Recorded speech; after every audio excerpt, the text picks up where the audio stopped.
अस्सलाम वालेकुम रहमतुल्लाहि व बरकातुहू। मोहतरम सामीन, आज का नुस्खा है सीलान और रहम के लिए।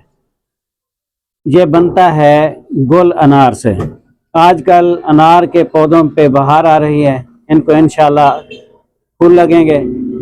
ऐसे फूल जो खिल के गिर जाते हैं, एक वो फूल होते हैं जिनको फल लगता है, और गुल अनार ऐसे जो लगकर फिर नीचे गिर जाते हैं। उन फूलों को इकट्ठा करें, साए पे खुश्क कर लें, इसको बिल्कुल बारीक फाइन पाउडर बना लें। इसके हम वज़न शक्कर मिलाएं। इसकी मिकदार खुराक है 3 माशा सुबह, 3 माशा शाम, पानी के साथ। ज़बरदस्त चीज़ है, सीलान और रहम के लिए अक्सीर है। अगर ख़वातीन को बार बार पेशाब आता हो तो इसके इस्तेमाल से पेशाब भी ठीक टाइम पे आता है, मसाना मजबूत हो जाता है।